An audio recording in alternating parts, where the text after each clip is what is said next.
Okay, happy Friday, August 2nd, 2024. Glenn Stein, Realty Executives in the Villages.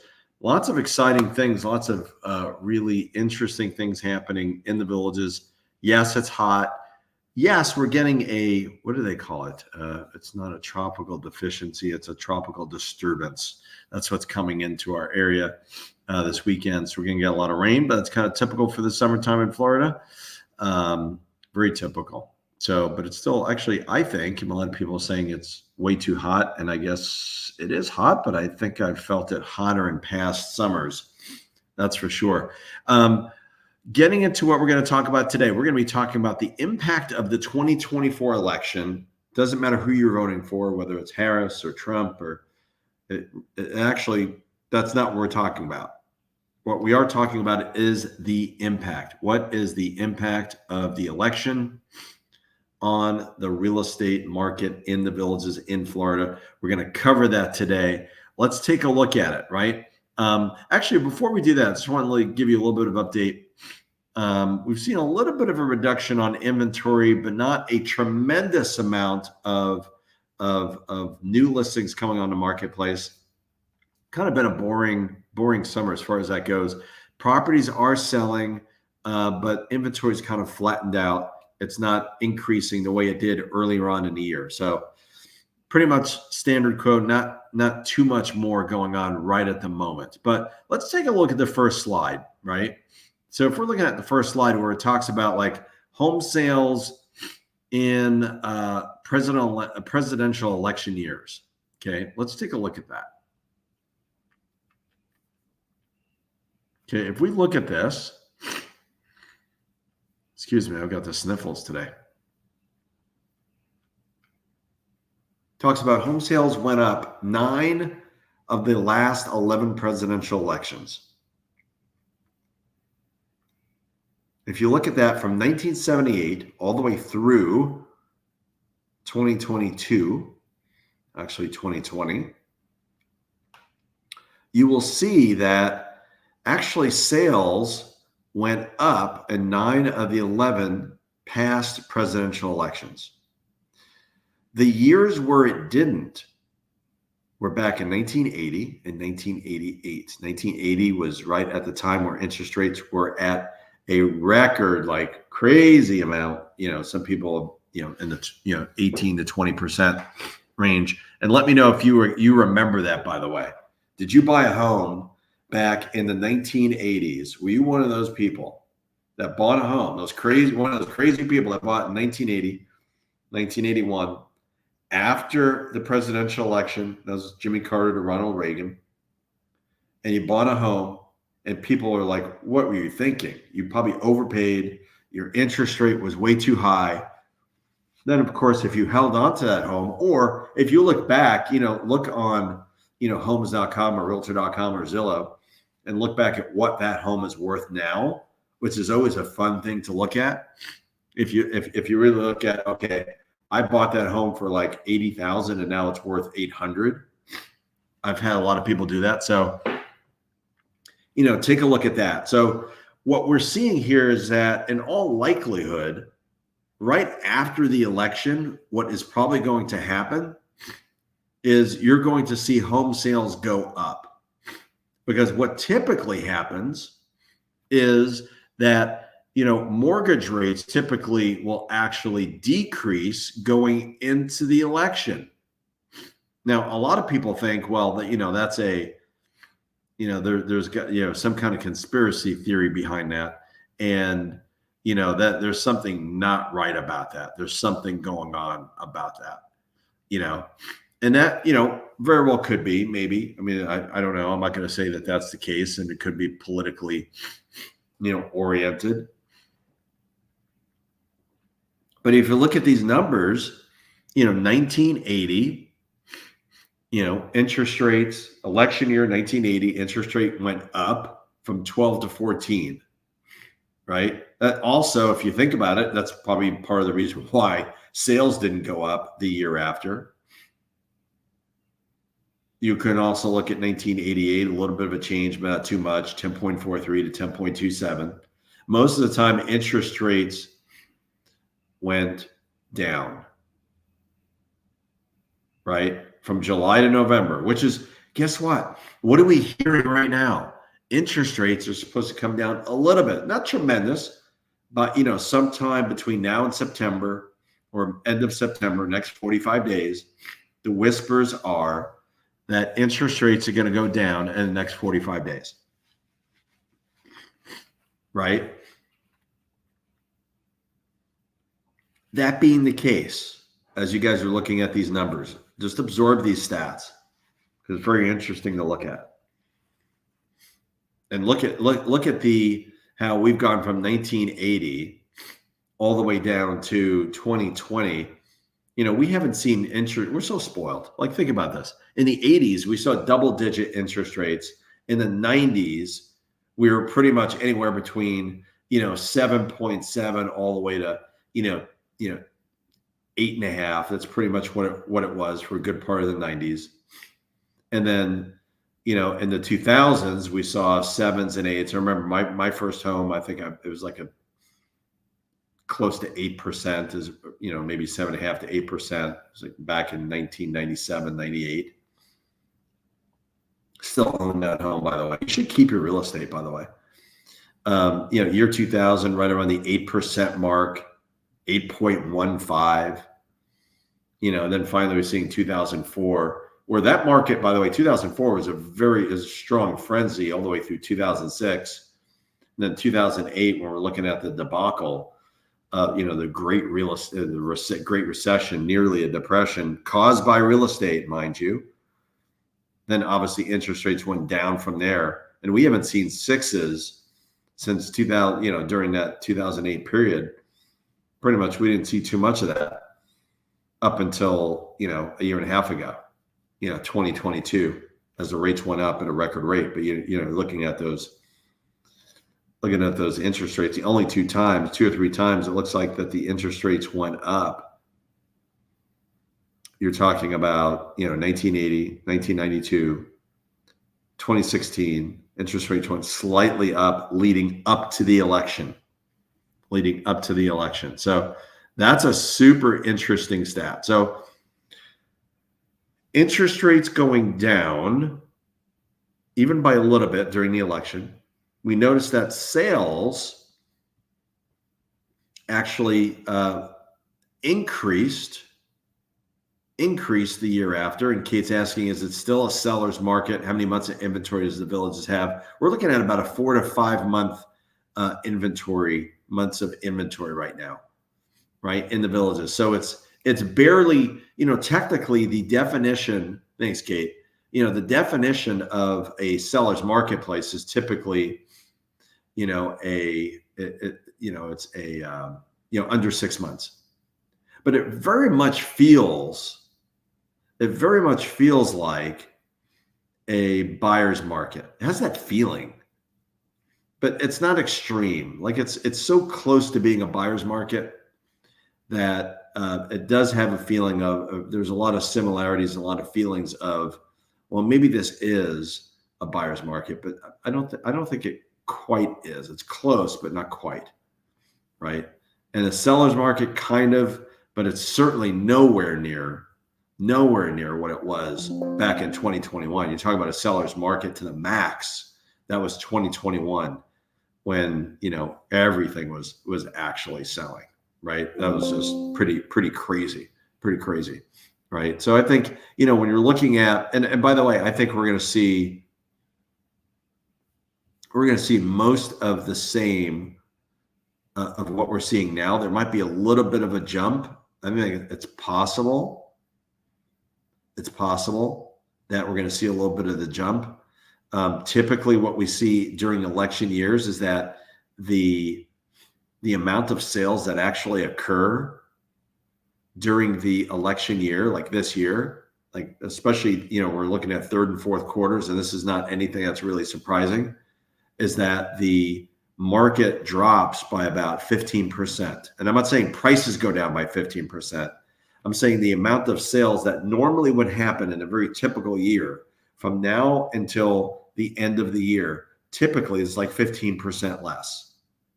So if you're looking at, I don't have the stats in front of me, but if we're looking at typically over a 5-month period, 700, let's say 150 homes per month are selling on the MLS side. 750 would be, let's say, kind of normalish. Then you're basically looking at 15% off of that is what we can expect. So, and I think that's attributed to a couple of things that are pretty obvious when you think about it. Number one, and probably the biggest effect that happens, is you will see that people will actually say, wait, I want to see what happens. I want to wait to see what happens before I do anything. And that's not everybody, by the way. So I think we have to be careful on that blanketing everything. Like, oh, this is what is going to happen. No, that's not like everybody. And everybody waits. And then we could all go on vacation for 6 months and then come back in January and season. That's not what we're talking about. But I anticipate a little bit of a slowdown as far as number of sales.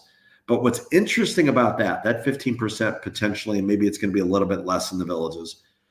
What tends to happen is, remember, it's not like we're in a restaurant service, business, where if the restaurant business goes down to 15%, they don't recoup that. It's not like people that stop eating out, 15% of the time, they're going to start eating out more, 15% more, after January.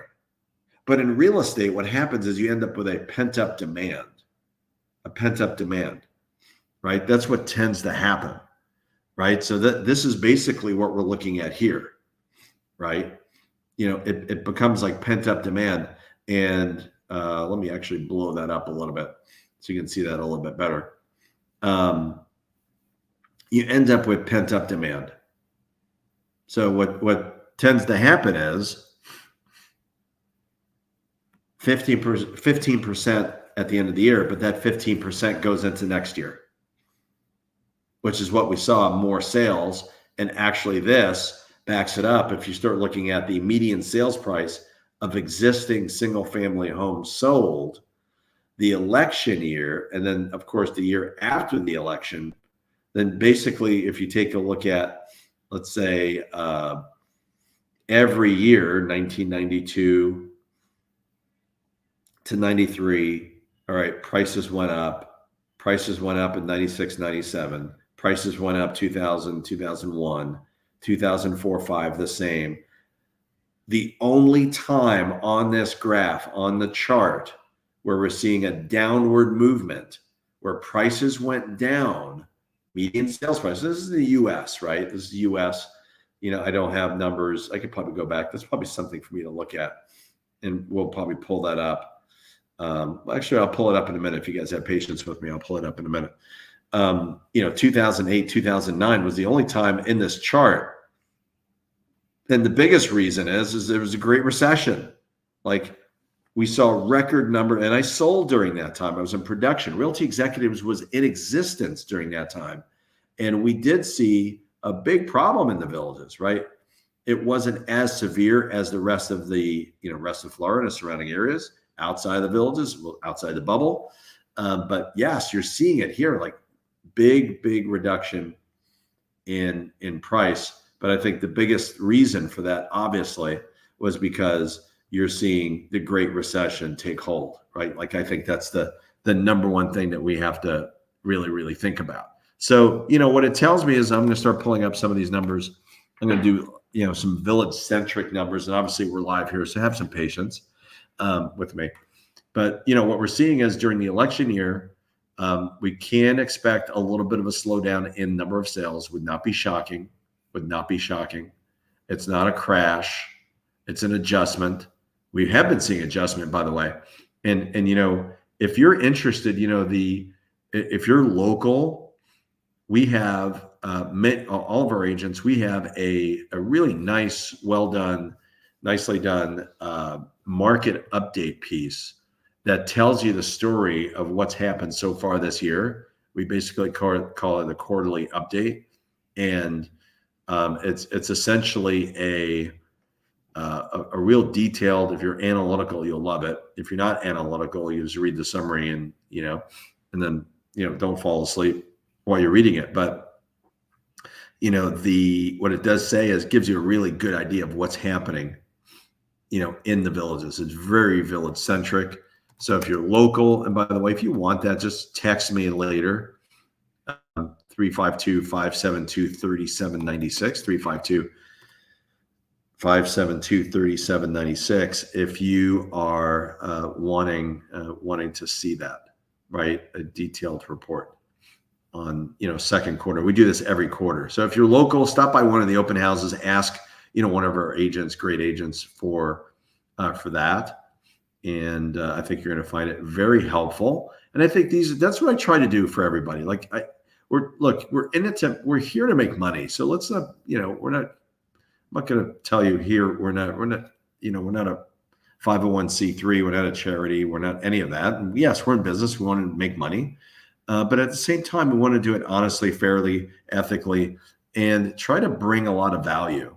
So that way, as a home seller or a home buyer, you're able to make educated decisions based on the trends that are going on. Why does the village's inventory in MLS add up to a seller's market? Okay, I see what you're saying.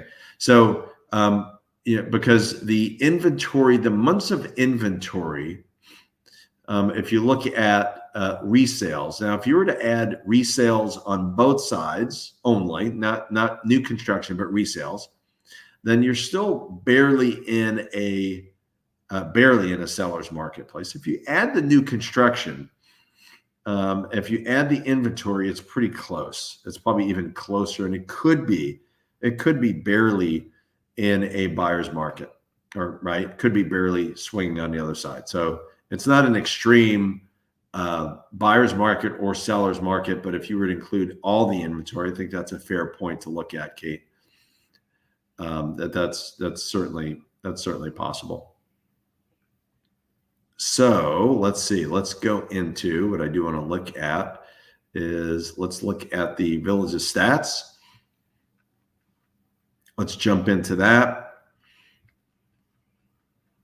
Okay, and we're going to let's look at something basic. I don't want to waste everybody's time, but let's look at, I can only go 10 years back. So it is limited because there's only so much data it can actually hold. But let's look at median sales price. We're looking into villages. We're going to look at it let's take it by month. No, we can take it by year. Let's see what that looks like.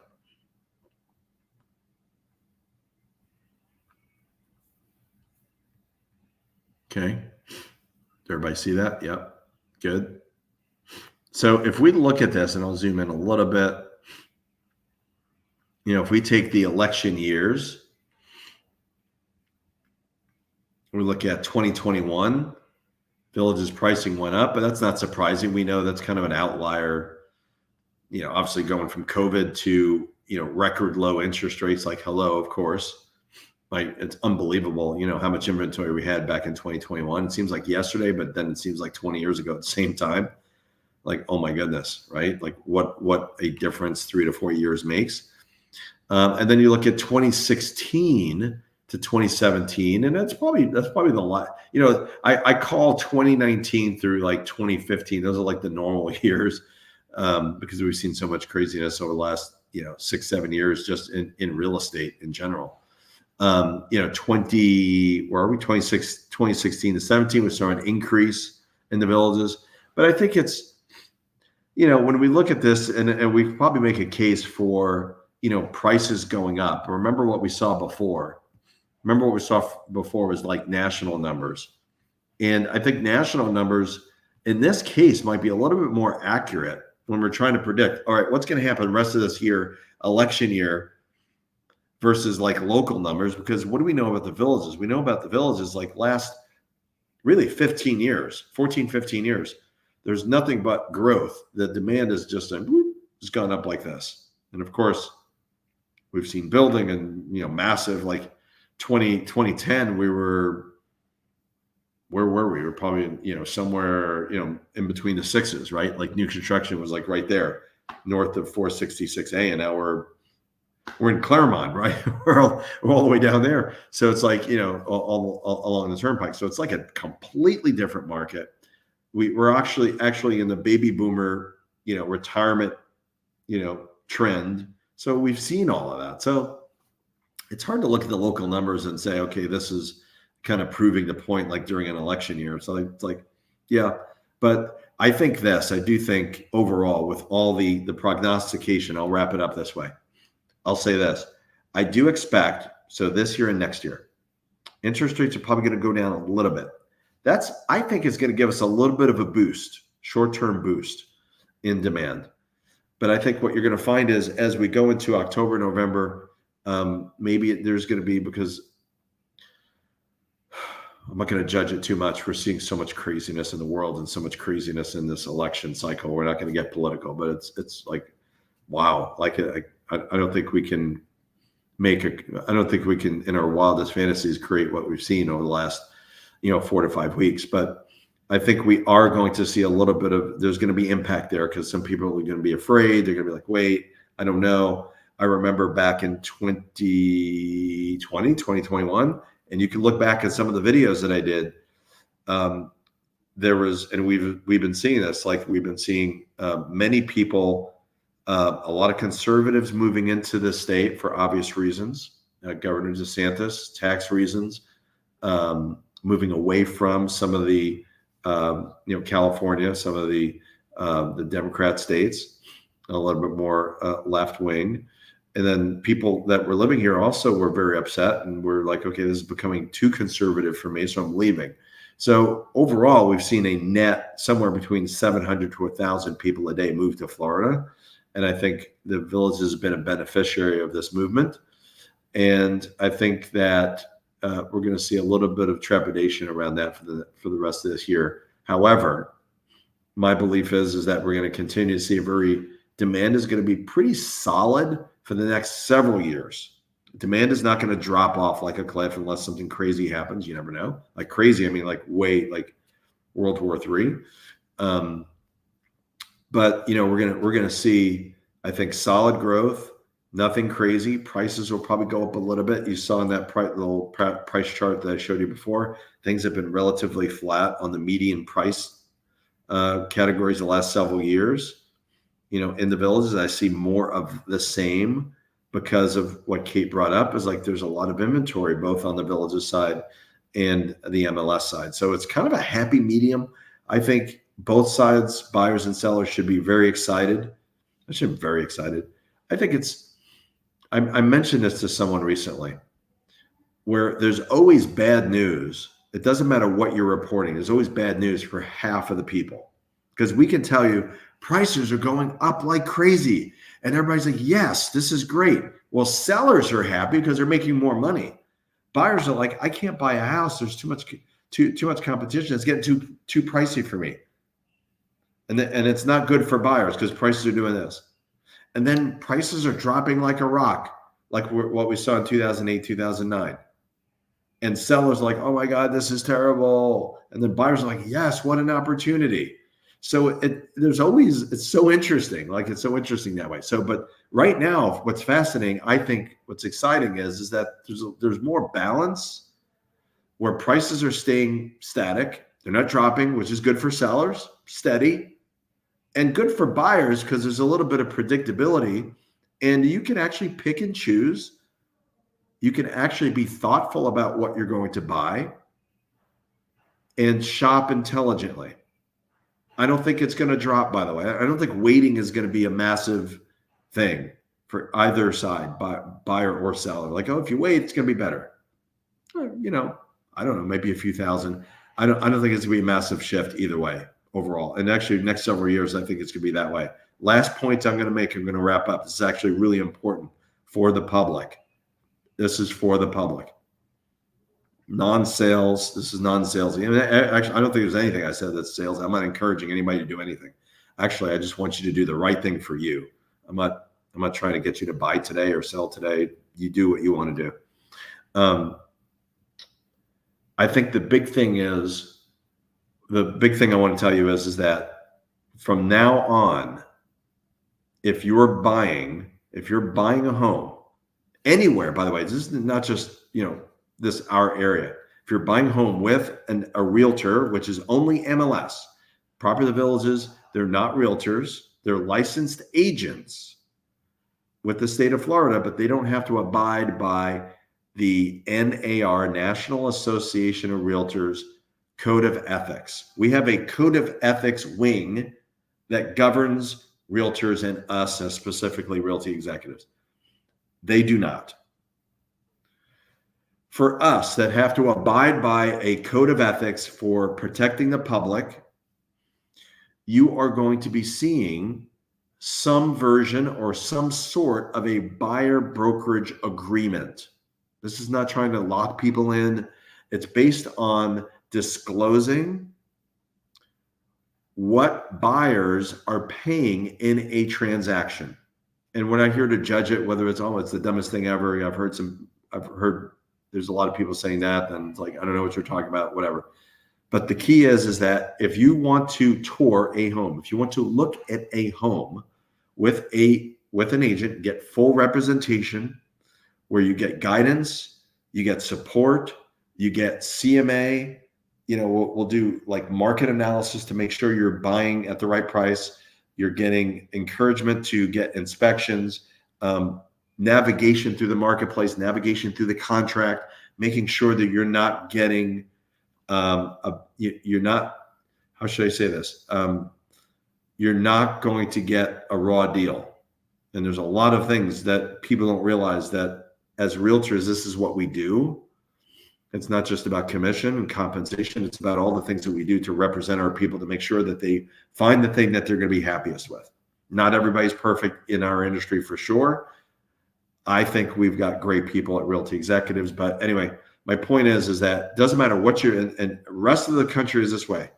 In the Villages, MLS realtors, we have to provide you some sort of a buyer brokerage agreement, which could be what we call a BBA, buyer brokerage agreement, which is going to be more of a, hey, I'm working with you. I'm here to look out for you. It's not just you getting locked into an agreement. It's you being locked together, and we have to negotiate strongly and watch your tail. Number one. Or you can do a test drive type of agreement, which basically says it's either a pre-touring agreement or a showing agreement. It's going to be a form that you will have to sign before you look at a home, just saying, hey, you know what? This is what I get paid. That's basically what it means.